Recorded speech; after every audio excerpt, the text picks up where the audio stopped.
घटक दुसरा जुळणारी आकृती नवनीत मार्गदर्शिकेतील स्वाध्याय क्रमांक 2 मधील प्रश्न क्रमांक 21 ते 30 चे स्पष्टीकरण। या घटकातील प्रश्न सोडविण्यापूर्वी काही महत्त्वाचे मुद्दे लक्षात ठेवणे आवश्यक आहे, ते आपण समजून घेऊया। मुद्दा क्रमांक 1, प्रश्न आकृतीमध्ये दिसणाऱ्या मुख्य आकृतीकडे लक्ष केंद्रित करा। प्रत्येक उत्तर आकृतीमध्ये ही मुख्य आकृती आढळते की नाही ते पहा। या उत्तर आकृतीमध्ये ती नसेल त्या उत्तर आकृत्या वगळा। मुद्दा क्रमांक 2, आता प्रश्न आकृतीमधील मुख्य आकृतीसोबत ज्या लहान आकृती किंवा चिन्हे असतील त्यांच्याकडे लक्ष केंद्रित करा। या आधीच्या सूचना क्रमांक 1 मध्ये काही उत्तर आकृत्या वगळल्या गेल्यामुळे उरलेल्या उत्तर आकृत्यांपैकी अचूक उत्तर आकृती या पायरीत मिळू शकते।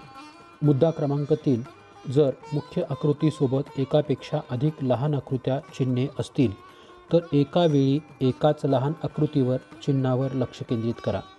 उत्तर आकृतीमधील इतर अशाच लहान आकृत्यांशी चिन्हांशी त्याची तुलना करा। वरील सूचनांमुळे उत्तर नसलेल्या आकृत्या एक एक करीत वगळल्या जातील व तुम्हाला अचूक उत्तराकडे पोहोचता येईल। पुढील प्रत्येक प्रश्नात डाव्या बाजूस एक प्रश्न आकृती दिलेली आहे आणि उजव्या बाजूस 4 उत्तर आकृत्या दिलेल्या आहेत। उत्तर आकृत्यांपैकी प्रश्न आकृत्यांशी समान अशा आकृतीची निवड करा आणि तिच्या वर्णाक्षराचे वर्तुळ काळे करा।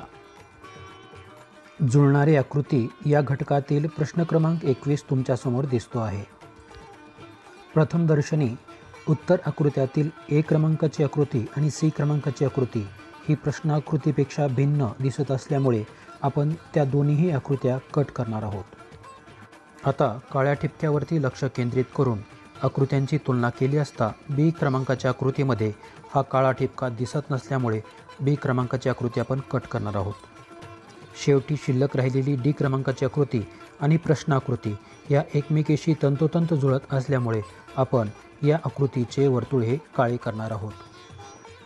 प्रश्न क्रमांक 22 ची प्रश्नाकृती आणि उत्तर आकृती आपल्यासमोर दिसत आहे। हा प्रश्न अतिशय सोपा असून आकृतीच्या या भागावरती लक्ष केंद्रित केले असता आपल्या लक्षात येते की पर्याय क्रमांक A, पर्याय क्रमांक B आणि पर्याय क्रमांक C या तीनही आकृत्यामध्ये हा भाग दिसत नाही, तर पर्याय क्रमांक D मध्ये हा भाग दिसून येतो। यावरून पर्याय क्रमांक D ही आकृती प्रश्न आकृतीशी तंतोतंत जुळत असल्यामुळे आपण D या आकृतीचे वर्तुळ काळे करणार आहोत।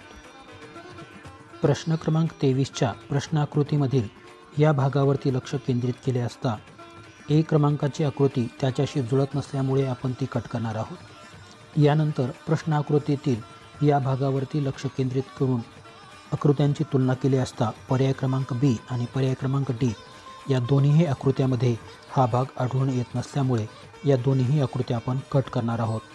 आता शिल्लक राहिलेली C क्रमांकाची आकृती प्रश्नाकृतीशी तंतोतंत जुळत असल्यामुळे C चे वर्तुळ आपण काळे करणार आहोत। प्रश्न क्रमांक 24 ची प्रश्नाकृती आणि उत्तर आकृत्या आपल्यासमोर दिसत आहेत। प्रश्नाकृतीतील या भागावरती लक्ष केंद्रित केले असता आकृती क्रमांक A, आकृती क्रमांक C आणि आकृती क्रमांक D या तीनही आकृत्या या प्रश्नाकृतीशी जुळत नसल्यामुळे या तीनही आकृत्या आपण वगळणार आहोत आणि पर्याय क्रमांक B ही आकृती प्रश्न आकृतीशी तंतोतंत जुळत असल्यामुळे आपण पर्याय क्रमांक B चे वर्तुळ हे काळे करणार आहोत। प्रश्न क्रमांक 25 ची प्रश्न आकृती आणि उत्तर आकृती तुमच्यासमोर दिसत आहे।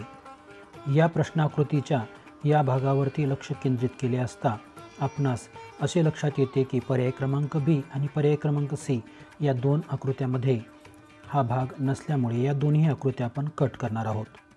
आता प्रश्न आकृतीच्या या भागावरती लक्ष केंद्रित करून उरलेल्या 2 आकृत्यांचे निरीक्षण केले असता पर्याय क्रमांक A मध्ये हा भाग दिसत नसल्यामुळे आपण पर्याय क्रमांक A ची आकृतीसुद्धा वगळणार आहोत आणि पर्याय क्रमांक D ही प्रश्न आकृतीशी तंतोतंत जुळत असल्यामुळे आपण पर्याय क्रमांक D चे वर्तुळ हे काळे करणार आहोत।